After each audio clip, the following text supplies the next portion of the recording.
Todo empezó con una caja de condones que no era mía. No es broma, tío.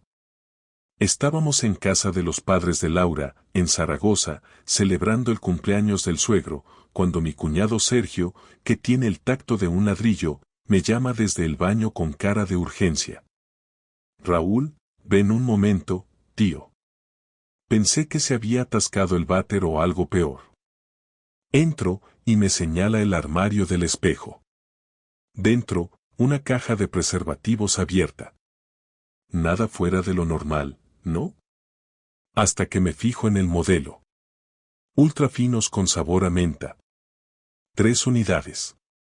Yo llevaba más de un año sin usarlos con Laura.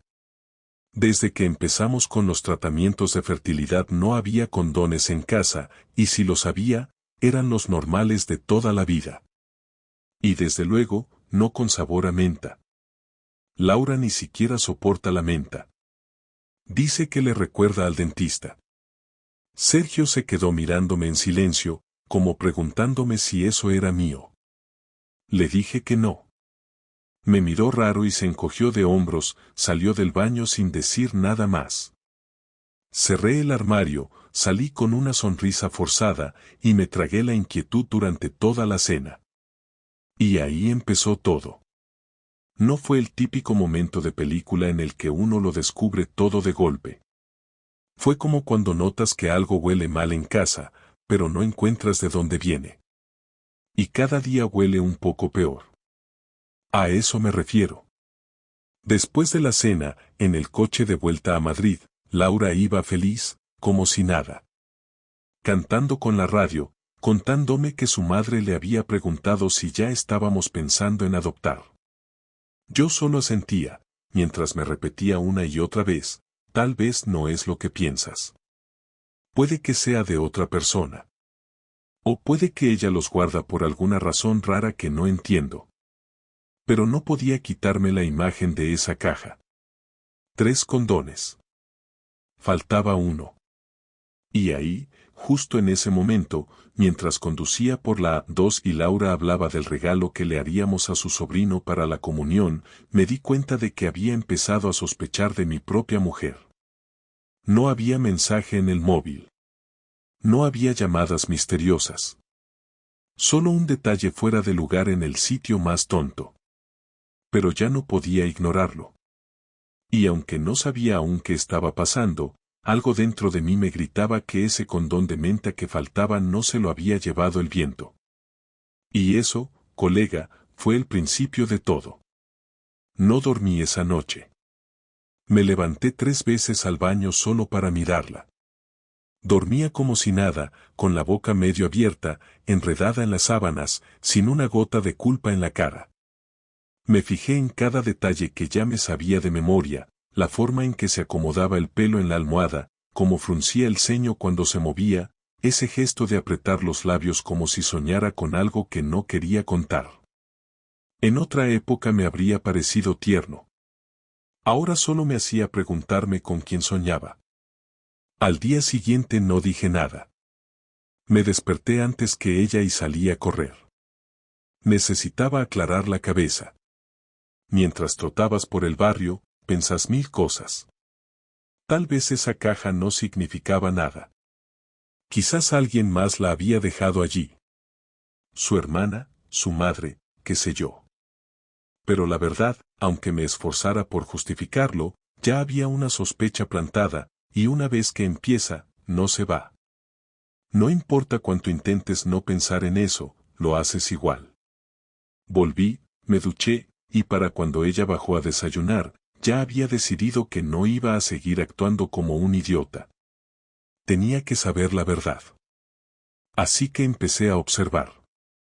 No como un loco, pero sí con más atención. No le dije nada raro, solo empecé a fijarme en cosas que antes ignoraba. Sus horarios, sus salidas, sus silencios. Y empecé a notar detalles. Pequeños, pero jodidos. Como que últimamente se duchaba apenas llegaba a casa, incluso cuando no había hecho deporte ni nada. Como que lavaba su ropa separada. como que sonreía al mirar el móvil y luego lo dejaba boca abajo, como si no quisiera que yo viera nada. Una tarde, un jueves, se suponía que saldría con sus compañeras del trabajo a una cena de cumpleaños. Nada raro. Ya lo había hecho antes. Me dijo que no la esperara despierto, que seguramente volvería tarde. Me lo dijo de forma tan natural que por un momento pensé en dejarlo estar. Pero esa noche, algo me quemaba por dentro. Así que no dormí. Me quedé en el salón, con el televisor encendido pero sin mirar nada, solo esperando. A las 11:30, le escribí para preguntarle cómo iba todo. Me contestó con un mensaje corto: todo bien. Nos queda un rato. Le pregunté con quién estaba y no contestó. 5 minutos después me dijo: con Ana, Clara y Marta, como te dije. Todo muy correcto, demasiado. Me quedé ahí, esperando. A la 1 de la mañana entró por la puerta con una sonrisa y olor a perfume caro. El mismo que yo le regalé en nuestro aniversario, pero que llevaba semanas sin usar. Lo raro no fue la hora, ni el perfume, ni la sonrisa. Fue el detalle de su pelo.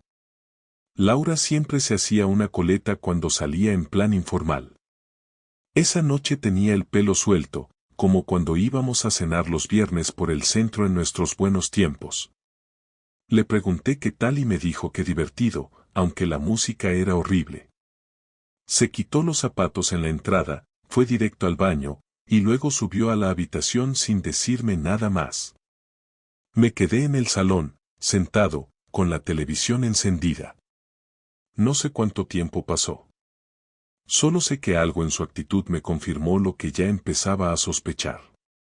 2 días después decidí probar algo. Inventé que iba a tener turno extra en el trabajo un sábado, algo que nunca pasa. Le dije que saldría temprano y volvería por la tarde. Ella puso cara de decepción, pero no insistió. Me dio un beso en la mejilla como si fuéramos 2 compañeros de piso y me deseó suerte. Salí con el coche, rodeé la manzana y me metí en un aparcamiento de supermercado a esperar. Pasé casi 2 horas en el coche, comiéndome las uñas, preguntándome si me había vuelto loco. A las 11 de la mañana, Laura salió de casa. No llevaba ropa deportiva ni la bolsa del gimnasio.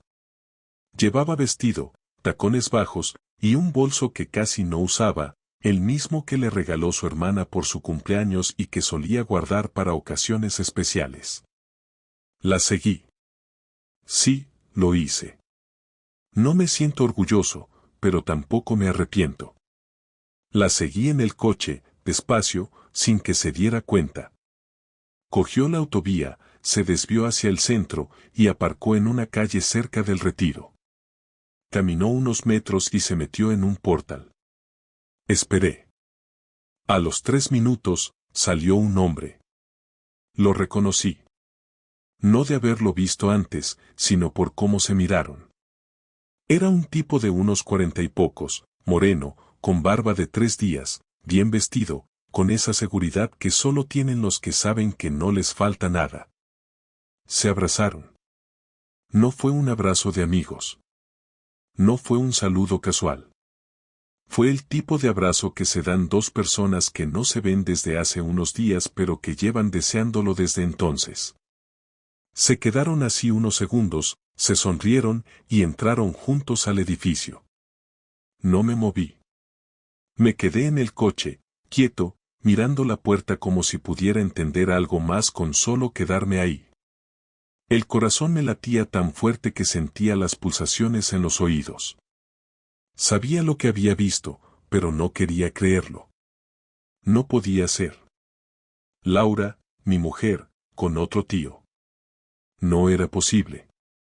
Pensé en subir, en reventar la puerta, en agarrarlo por el cuello y preguntarle quién coño se creía que era. Pero no hice nada. Me quedé ahí, como un imbécil, esperando. 1 hora después salieron. Caminaban juntos, riendo, y se despidieron con un beso en la mejilla. Uno de esos besos que parecen inocentes pero que no lo son cuando vienen después de pasar una hora en casa de alguien que no vive contigo. Ella volvió al coche, se sentó, y arrancó sin mirar atrás. Yo esperé 5 minutos antes de salir de mi escondite. Conduje sin rumbo durante media hora, sin saber si volver a casa o ir a estrellarme contra una pared. Al final volví. Llegué antes que ella, me duché, me cambié y me senté a esperarla con el portátil abierto, fingiendo trabajar. Entró como si nada, se quitó los tacones y me saludó con un ¿qué tal tu turno? Le dije que largo, que había sido un día de mierda. Me miró con cara de cansancio, asintió y dijo, el mío también. En ese momento supe que no solo me estaba mintiendo. Me estaba tomando por tonto. Me hablaba como si yo no supiera nada.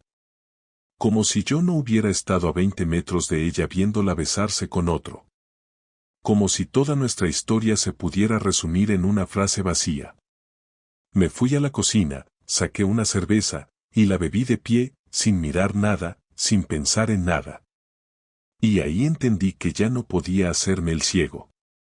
Ya no era una sospecha. Era real.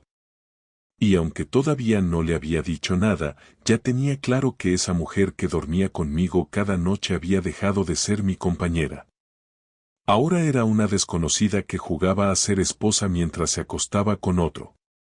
Pasaron 3 días desde aquella mañana frente al portal, 3 días en los que no dije una sola palabra sobre lo que vi, pero en los que todo dentro de mí se fue rompiendo un poco más. Dormíamos en la misma cama, pero ya no era lo mismo. Ella seguía con su rutina como si nada hubiera cambiado, se levantaba, se arreglaba, preparaba su café con leche y salía para el trabajo con el mismo beso en la mejilla de siempre. Yo, en cambio, me levantaba sintiendo que tenía un ladrillo en el pecho. Intentaba actuar normal, ir a la fábrica, hacer bromas con los compañeros, pero cada vez que sonaba mi teléfono y veía su nombre en la pantalla me hervía la sangre. Sabía que detrás de ese hola, cariño se escondía una mentira, y eso me estaba volviendo loco. No podía seguir así, tenía que enfrentarla, necesitaba verla reaccionar, escuchar de su boca algo que no fuera otra excusa rutinaria. El viernes, cuando llegó a casa del trabajo, le propuse salir a cenar. Le dije que tenía ganas de desconectar un poco, que hacía tiempo que no salíamos juntos. Me miró sorprendida y aceptó enseguida. Se arregló con más cuidado de lo normal, se puso un vestido negro que hacía meses no usaba y se perfumó con ese aroma que me recordaba a cuando todavía nos importaba gustarnos el uno al otro. Mientras la miraba arreglarse sentí una mezcla de deseo, rabia y tristeza, una confusión que no sabía ni cómo manejar. Fuimos a un restaurante pequeño en el centro, el mismo donde habíamos cenado el día que me pidió matrimonio. Ella parecía relajada, incluso habladora, y durante un rato casi me convencí de que todo podía ser un malentendido, una serie de coincidencias absurdas que mi cabeza había exagerado. Pero cuando pidió una copa de vino blanco y empezó a sonreír mirando el móvil mientras lo sostenía debajo de la mesa, se me acabó la paciencia. ¿Quién es? Le solté, sin subir el tono, pero con esa calma falsa que viene justo antes de una tormenta. ¿Quién es qué? Respondió sin levantar la vista del móvil. El que te está escribiendo ahora mismo, Laura. Esta vez lo dije despacio, dejando claro que no era una pregunta cualquiera. Es del trabajo, respondió rápido, guardando el teléfono en el bolso, tengo una corrección urgente de una maqueta. ¿A estas horas? Dije, mirándola fijo. Sí, Raúl, no todo el mundo termina a las 3 como tú. No sé si fue la forma en que lo dijo o su tono de burla, pero me hizo perder el control. Dejé los cubiertos sobre la mesa, me incliné hacia ella y dije lo que llevaba 3 días masticando. Sé que me estás engañando. Su rostro cambió al instante. Se quedó inmóvil, con los ojos abiertos y la boca entreabierta. Tardó unos segundos en reaccionar, como si no hubiera entendido lo que acababa de decir. Después soltó una risa nerviosa, una de esas risas que usan las personas cuando no saben si negarlo o fingir que no les importa. ¿Qué tonterías estás diciendo?, me dijo, intentando sonar tranquila. No son tonterías. Te vi el sábado con él. Sentí la voz temblar, pero seguí. Te seguí desde casa, Laura. Te vi entrar a su piso, te vi abrazarlo, te vi salir una hora después. No intentes negarlo. Ella se quedó helada, bajó la mirada y se llevó la mano a la frente. No dijo nada durante unos segundos, solo respiraba fuerte. Yo la observaba, esperando una explicación, una excusa, cualquier cosa. No puedes espiarme, dijo al fin, con una voz tensa, eso está mal. ¿Eso está mal? ¿Eso es lo que te preocupa? Me incliné sobre la mesa, sin poder contenerme. Lo que está mal es que te acuestes con otro mientras yo estoy trabajando para pagar esta vida de mierda que compartimos. Algunas personas en las mesas cercanas se giraron. Ella bajó la voz, como si quisiera mantener las apariencias. No grites, por favor. No estoy gritando. Y era cierto, no gritaba, pero cada palabra me salía con una rabia contenida que ni yo sabía que tenía dentro. Laura intentó recomponerse, se acomodó el cabello, bebió un sorbo de vino y me miró fijamente. No es lo que piensas, dijo al fin. Entonces explícame qué es. No lo planeé, Raúl. No fue algo buscado. Simplemente pasó. Cuando escuché esas palabras sentí que todo dentro de mí se partía. Simplemente pasó. Como si se tratara de tropezar con una piedra, no de traicionar a la persona con la que compartes tu vida. ¿Quién es?, pregunté. No importa quién sea. Claro que importa. Quiero saber con quién te acuestas. ¿Es alguien del trabajo? ¿Casado? No. ¿Más joven? No sé qué tiene que ver eso. Todo. Se quedó callada. Sabía que la había acorralado. Después de unos segundos, exhaló y lo soltó. Se llama Marcos. Trabaja en el departamento de diseño. El nombre me golpeó más fuerte de lo que esperaba. Lo había oído antes, en alguna conversación suelta sobre el trabajo. Marcos dice que la editorial va a cambiar el logo. Marcos me ayudó con las pruebas del catálogo. Siempre Marcos. Y yo, idiota, sonriendo mientras escuchaba, sin imaginar que ese nombre iba a ser el de la persona que se metió entre nosotros. ¿Desde cuándo?, pregunté. Hace unos meses. ¿Cuántos? No lo sé, Raúl, no los cuento. Dímelo. 3. 4, quizás. Me llevé las manos a la cara y me quedé en silencio. No quería verla. No quería oírla respirar. Solo quería desaparecer. Ella intentó tocarme la mano, pero la aparté. No lo haces más fácil, dijo con un tono que sonó casi ofendido. ¿Más fácil para quién? ¿Para ti? Reí sin ganas. No puedo creer que tengas la cara de decir eso. No entiendes, Raúl. Llevábamos meses mal. Tú estabas distante, todo eran rutinas, silencios, discusiones pequeñas. Me sentía sola, vacía. Con él al menos podía hablar. La excusa era tan predecible que me dio asco. Me dolía, pero al mismo tiempo me indignaba la facilidad con la que lo decía, como si todo lo nuestro se pudiera justificar con un me sentía sola. ¿Y por eso te acostaste con él? ¿Por qué te sentías sola? No fue solo sexo, respondió, sin pestañear. Esa frase me atravesó como una cuchillada. No quise escuchar más.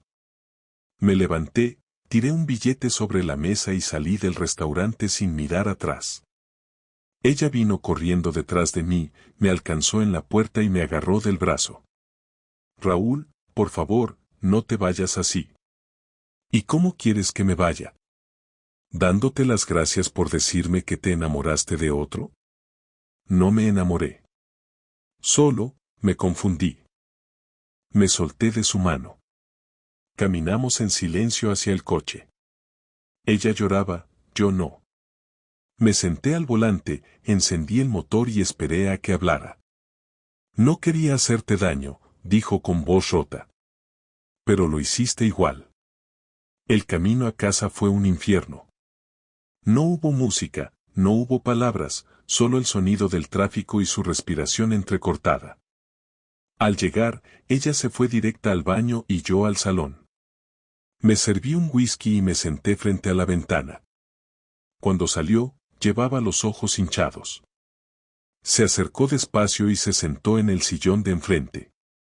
No quiero que esto se acabe así, dijo. Podemos ir a terapia, hablarlo, intentar arreglarlo. ¿Arreglar qué? ¿Tu culpa? ¿O mi dignidad? Raúl, por favor. No hay por favor que valga. Se quedó callada, y por primera vez en mucho tiempo la vi sin máscaras. Ya no era la mujer segura, ni la esposa cuidadosa, ni la compañera de todos esos años. Era alguien derrotada, alguien que sabía que ya no tenía nada que ofrecerme que pudiera reparar lo que había roto. Dime la verdad, le pedí al final. Si no te hubiese descubierto, ¿habrías seguido con él? No lo sé, dijo, mirando al suelo. Eso es un sí. Me levanté, fui a la habitación y empecé a meter mis cosas en una maleta. Ella me siguió hasta la puerta. ¿A dónde vas? Preguntó entre lágrimas. A donde no tengas que mentirme más. Cerré la puerta detrás de mí y bajé las escaleras sin mirar atrás. Afuera hacía frío, pero no lo sentí. Solo pensaba en cómo una vida entera se podía derrumbar en una noche y en lo absurdo que era haber confiado tanto en alguien que, al final, ni siquiera supo mentirme bien. Dormí en el coche esa noche, aparcado frente al parque donde solíamos pasear los domingos. No fue una decisión racional, simplemente no podía volver a entrar a casa. El silencio del coche era insoportable, así que dejé el motor apagado y escuché el ruido de la ciudad apagándose poco a poco. No lloré ni grité, solo estaba vacío. Cuando amaneció, compré un café y caminé sin rumbo por la ciudad. Necesitaba pensar con claridad. No podía quedarme así, como un idiota al que le roban la dignidad y se conforma con el daño. Había pasado demasiado tiempo entregándome a alguien que me veía como un mueble más, así que si Laura había decidido tratarme como un estorbo, yo iba a demostrarle que no lo era. No iba a insultarla ni ponerme violento, pero tampoco iba a dejarla salir limpia de lo que había hecho. Si había elegido traicionarme, entonces tenía que asumir lo que eso implicaba. Volví a casa por la tarde. Ella estaba en el salón, con cara de haber pasado el día llorando. No dijo nada cuando me vio entrar. Le pedí que no hablara, que ya habría tiempo para eso. Subí a la habitación, recogí mis cosas con calma y le pedí que no me interrumpiera. No me rogó ni me siguió, solo me miró desde el pasillo como si esperara que cambiara de idea. Pero no lo hice. Me fui con una maleta, sin despedidas. Fui directo al piso de mi amigo Oscar, que me ofreció quedarme en su sofá unos días. Me escuchó en silencio mientras le contaba todo, sin exagerar ni omitir detalles. Cuando terminé, se sirvió una cerveza y me dijo algo que me quedó dando vueltas: no basta con dejarla, tienes que hacer que entienda lo que te quitó. Esa frase se me clavó en la cabeza. No quería venganza en el sentido barato de la palabra, pero sí necesitaba que Laura enfrentara las consecuencias de sus actos. No podía seguir siendo la mujer perfecta de cara al mundo mientras me destruía por dentro. Durante los siguientes días, me limité a observar a distancia. Sabía que ella iba a seguir yendo al trabajo, que probablemente seguiría viéndose con ese tipo. Tenía su rutina tan bien montada que ni siquiera debía sentir culpa. Lo primero que hice fue cambiar todas las contraseñas de las cuentas conjuntas. El alquiler estaba a nombre de los dos, pero las facturas de luz, gas y teléfono estaban a mi nombre. Las pagaba siempre yo, así que lo que hice fue cancelarlas y abrir nuevas en mi nombre en otra dirección. Me aseguré de dejarlo todo legalmente ordenado, sin cometer ninguna tontería. Cuando ella quisiera ver Netflix o encender la calefacción, se encontraría con un aviso de suspensión. No era crueldad gratuita, era simplemente dejar de mantener el sistema que le había hecho tan cómoda su doble vida. Después, decidí enfrentar la parte que más me costaba, su entorno. Los amigos en común, sus compañeros, su familia. Durante años me había ganado su respeto por ser el tipo tranquilo, trabajador y educado. Ella había construido esa imagen de matrimonio estable que tanto le gustaba mostrar. Así que hice lo contrario a lo que ella esperaba. No hice un escándalo, no la insulté ni la expuse públicamente con gritos o acusaciones. Lo que hice fue algo más eficaz. Le escribí a su hermana, a la que siempre traté como a una cuñada de verdad, y le conté todo, con nombres, fechas y sin adornos. No pedí que tomara partido, solo le dije que ya no soportaba seguir siendo parte de una farsa. Luego hablé con mis padres, que la adoraban, y les dije que no mencionaran su nombre en mi presencia. Finalmente, contacté con su jefe, a quien conocía de vista por algunas cenas de empresa, y le conté con educación y precisión que su empleada había estado manteniendo una relación con un compañero de trabajo, sabiendo que eso iba en contra del código interno de la empresa. No lo hice por venganza profesional, sino porque sabía que ella había arriesgado su carrera al involucrarse con un colega. Si tanto valor le daba a su independencia, que asumiera lo que había hecho con todas sus consecuencias. No tardé en enterarme de que la noticia corrió por la oficina. Me lo contó un amigo que trabajaba cerca de su edificio. Dijo que el ambiente estaba tenso, que algunos compañeros la miraban con lástima y otros con desprecio. Marcos, el tipo con el que se veía, había pedido unos días libres. Ella, según me dijeron, seguía yendo, intentando aparentar normalidad.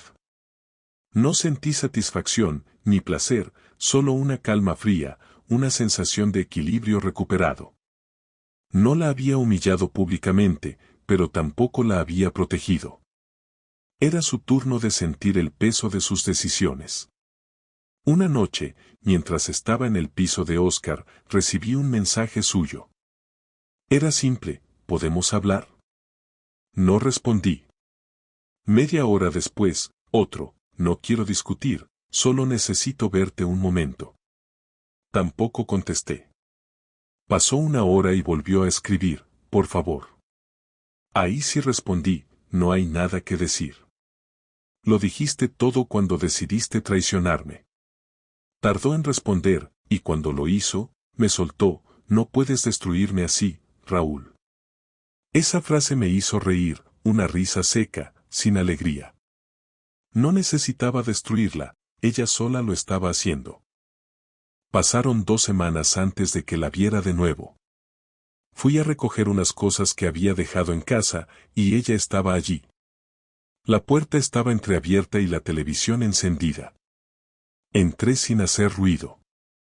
Cuando me vio, se levantó del sofá con los ojos rojos y la voz temblorosa.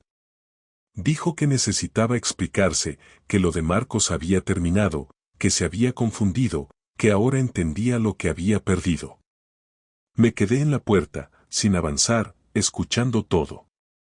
Dijo que llevaba días sin dormir, que todos en el trabajo sabían lo que pasó, que la habían apartado de algunos proyectos, que su hermana le había dejado de hablar y que incluso su madre la había enfrentado. Me dijo que no esperaba perdón, pero que necesitaba que yo la escuchara. No le interrumpí. Cuando terminó, la miré a los ojos y le dije lo único que me salió: yo no necesitaba destruirte, Laura, solo dejar de salvarte. No contestó, solo bajó la mirada. Mientras metía mis cosas en una caja, Me contó entre lágrimas que Marcos había intentado defenderla, que luego se había echado atrás, que ahora ni siquiera se saludaban. Me confesó que no sabía por qué lo hizo, que no fue por amor, que solo quería sentirse viva. Esa frase me pareció una ironía insoportable. Vivir, para ella, había sido mentirme cada día. Cuando terminé, le dije que la casa quedaba para ella, que yo me mudaría definitivamente, pero que no esperaba contacto alguno. Ella insistió en que no me fuera sin escuchar algo más, que quería pedirme perdón de verdad. No le respondí. Salí y cerré la puerta sin mirar atrás. Los días siguientes fueron raros. La rabia había desaparecido, pero en su lugar había una sensación de control que hacía tiempo no sentía.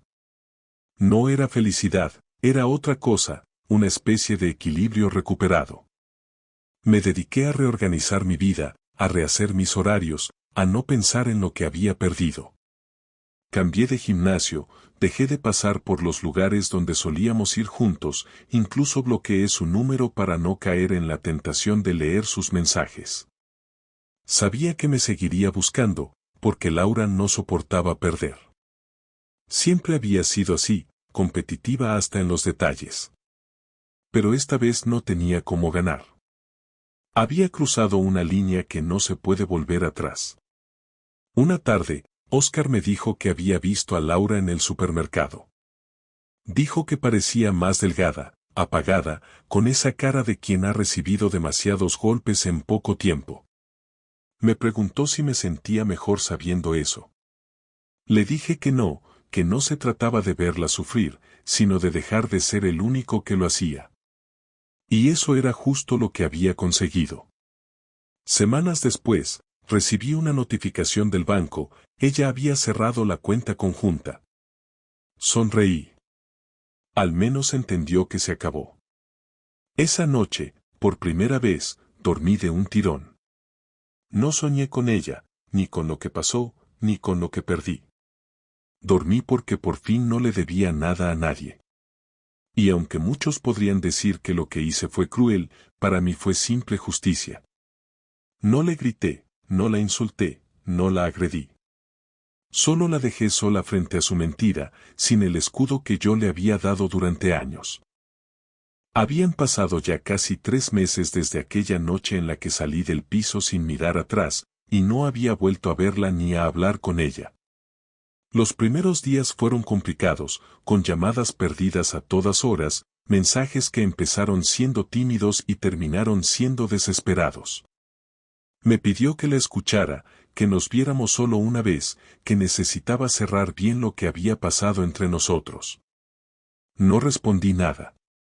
No por orgullo ni por revancha, sino porque necesitaba distancia, porque si la volvía a ver antes de estar seguro de lo que quería decirle, corría el riesgo de ceder, de confundir lástima con amor, costumbre con cariño, y no quería arrastrar mi dignidad una vez más.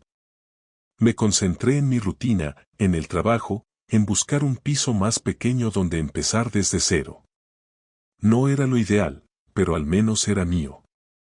Dormía mejor, comía peor, salía más, hablaba menos.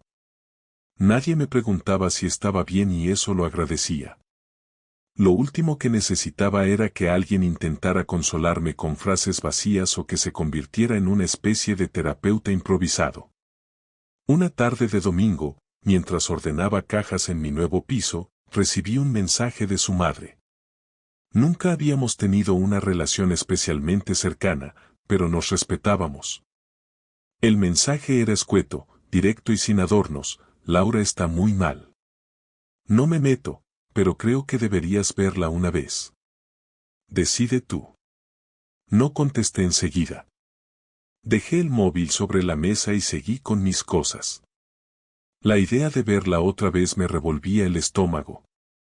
No porque sintiera odio o deseo de discutir, sino porque no sabía qué podía decirse después de todo lo que había pasado. Sin embargo, esa noche, mientras cenaba solo, me di cuenta de que sí había algo pendiente. No para arreglar nada, ni para volver, ni para negociar, sino para poder ponerle un punto final sin dudas, sin ambigüedades. Al día siguiente le escribí, mañana. A las 19. En el parque de al lado del cine. Solo para hablar. Me respondió en menos de un minuto, allí estaré. Llegué puntual. Ella ya estaba sentada en un banco, vestida de forma sencilla, sin maquillaje, con el pelo recogido de cualquier manera. Me costó reconocerla. Había adelgazado, tenía ojeras marcadas y una expresión derrotada que nunca le había visto. Me acerqué despacio, sin prisas, y me senté a su lado sin decir nada. Pasaron unos segundos en silencio. Ella fue la primera en hablar. Gracias por venir. Pensé que no lo harías. Tampoco estaba seguro. Pero tenía que cerrar esto. Lo sé. Lo entiendo. Nos quedamos en silencio otra vez. Mirábamos al frente, como si eso hiciera más fácil la conversación. No quería compasión, ni disculpas disfrazadas de drama. Solo claridad. Así que fui al grano. ¿Por qué lo hiciste? No hay una respuesta fácil, Raúl. Ni una que te vaya a parecer suficiente. Dímela igual. Me sentía vacía. Perdida. No es culpa tuya, pero me estaba apagando y no sabía cómo decírtelo. Con él, por un momento, me sentí deseada. Como si volviera a ser alguien con opciones. ¿Y eso te pareció razón suficiente para traicionarme? No. Fue egoísta. Fue estúpido. Lo sé. Cada día desde entonces me lo repito. ¿Creíste que no me daría cuenta? No pensaba. Me dejé llevar. Me decía a mí misma que era algo temporal, que no significaba nada, que no te hacía daño si tú no lo sabías. Estaba justificándolo todo para no sentirme la basura que era. Me quedé callado. No por falta de palabras, sino porque no quería interrumpirla. Necesitaba escuchar todo, incluso lo que no quería oír. Cuando me lo dijiste en el restaurante, fue como si me estamparas contra una pared. Quería decirte la verdad, pero me dio miedo que no me creyeras, que te fueras sin darme una mínima oportunidad de explicarme. Te fuiste tú mucho antes, Laura. El día que decidiste mentirme. El día que volviste a casa después de estar con él y me miraste a la cara como si todo estuviera bien. Tienes razón. No puedo justificar eso. ¿Sigues viéndolo? No. Terminamos pocos días después de que te fueras. No fue por ti, ni por remordimientos. Fue porque me di cuenta de que no valía la pena perder todo por alguien que ni siquiera supo quedarse cuando las cosas se complicaron. ¿Y esperas que eso me consuele? No. Solo quería que lo supieras. Nos volvimos a quedar en silencio. Un niño corría cerca, riendo, con una pelota en las manos. Lo miramos los dos al mismo tiempo. Fue un momento breve, pero incómodo. Como si compartiéramos por costumbre una reacción que ya no nos pertenecía. ¿Qué quieres, Laura? ¿Por qué insististe tanto en hablar? Quiero cerrar esto contigo en persona. Quiero pedirte perdón. No por lo que hice, porque eso no se puede reparar. Sino por lo que te convertí. Te convertí en un hombre desconfiado, herido, frío. Y tú no eras así. Y tú no eras alguien que miente. Pero aquí estamos. No espero que me perdones, Raúl. Solo quiero que no me odies. No lo soportaría. No te odio. Pero tampoco siento lo que sentía. Y no quiero seguir compartiendo nada contigo. Ni broncas, ni recuerdos, ni planes. Ya no hay nosotros. Solo tú por tu lado y yo por el mío. Lo sé. Y lo acepto. Solo, quería que lo dijeras tú. Pues ya lo sabes. ¿Vas a divorciarte? Ya tengo la cita con el abogado. En 2 semanas firmamos. No te preocupes, no voy a complicarte nada. Ni buscar venganza económica, ni pelear por cosas absurdas. Solo quiero que esto termine limpio. Gracias. De verdad. Se secó los ojos con la manga del jersey. Yo no me moví, no dije nada. Estaba frío por dentro. Ni tristeza ni alivio, solo la certeza de estar haciendo lo correcto. Raúl. ¿Qué? ¿Crees que algún día volverás a confiar en alguien? No lo sé. Pero sé que contigo no. Asintió en silencio. Se levantó despacio, se giró hacia mí y me miró como si esperara un abrazo, una última palabra, un gesto. No hice ninguno. Solo la observé hasta que empezó a alejarse. Caminaba despacio, como si arrastrara una tonelada. Y tal vez sí. Tal vez ese era el precio de lo que había hecho. No volví a mirarla. Me quedé allí, sentado, hasta que el sol empezó a esconderse. Sentí algo parecido al alivio, no porque se acabara, sino porque por fin tenía sentido. Ya no había dudas, ni excusas, ni culpas repartidas. Había pasado, se había roto, y ya no quedaba nada que recuperar.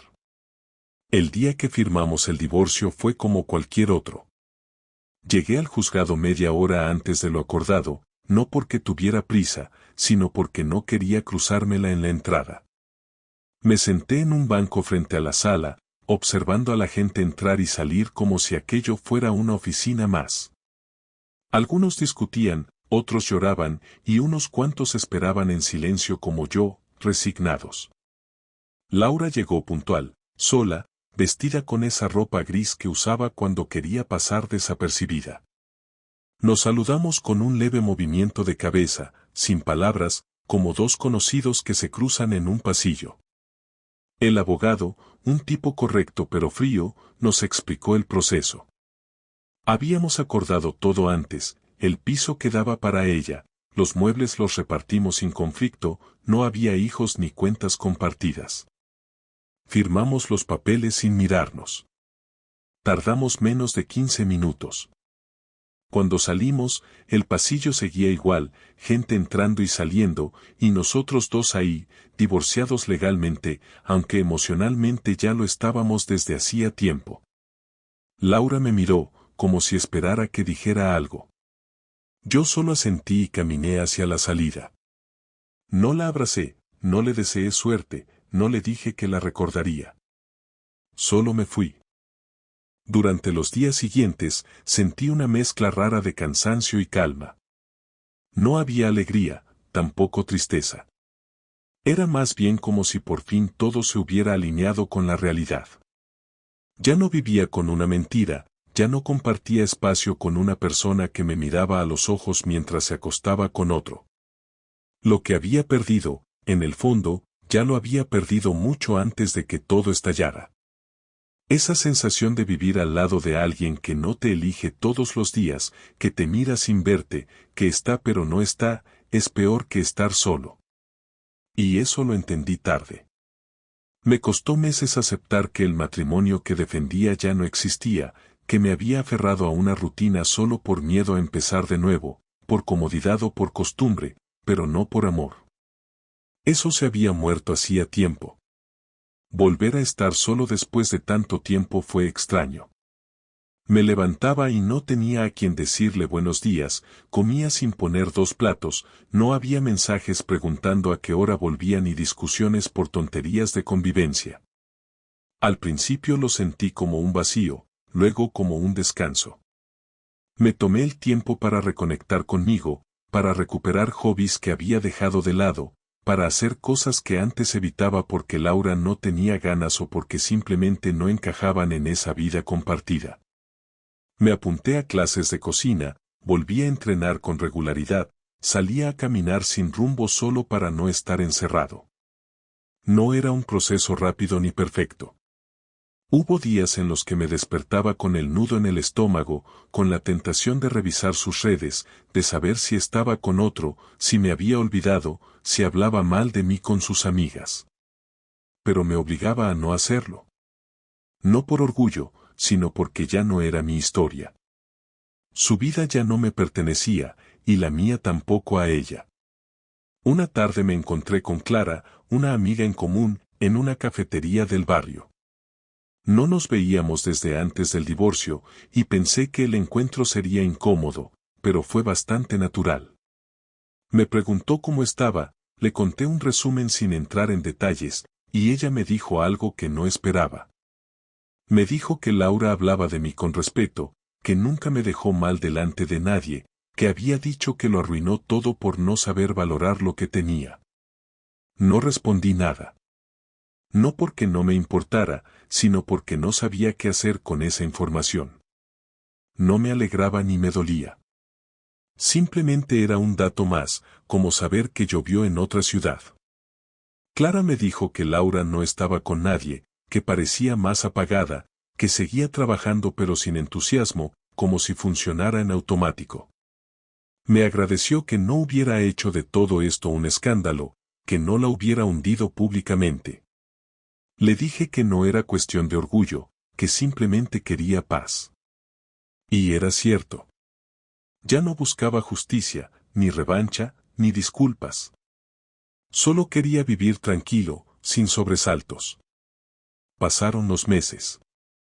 Conocí a gente nueva, salí con algunas mujeres, sin compromiso. No buscaba reemplazar a nadie, solo probar cómo era conectar sin la carga del pasado. Algunas citas fueron un desastre, otras interesantes. Me reí, me aburrí, aprendí. Pero no sentía urgencia por rehacer mi vida en pareja. Estaba descubriendo que podía estar bien solo, que no necesitaba a nadie para validarme, que no dependía de la mirada de otro para sentir que tenía valor. Me costó mucho llegar ahí, pero cuando lo entendí, fue liberador. Un día, sin planearlo, pasé por la calle donde vivíamos. No lo hice con intención, simplemente me pilló de camino. Miré el edificio desde el coche y sentí algo que no esperaba, indiferencia. Ya no dolía, ya no pesaba. Era solo un sitio más. Un sitio donde viví, donde sufrí, pero que ya no tenía poder sobre mí. Seguí conduciendo sin mirar atrás. Esa noche dormí tranquilo. Meses después, recibí una carta. Escrita a mano, sin remitente, pero con su letra. No era larga. Me decía que estaba bien, que había empezado terapia, que entendía muchas cosas que antes no veía, que no buscaba reconectar, pero que necesitaba agradecerme haberla enfrentado, porque si no lo hubiera hecho, seguiría viviendo en la mentira. Me deseaba una vida buena, libre de resentimientos. La leí 2 veces, la guardé un par de días, y luego la rompí en pedazos. No por rencor, sino porque no necesitaba guardarla. Ya no había nada más que conservar. Hoy puedo decir que estoy bien.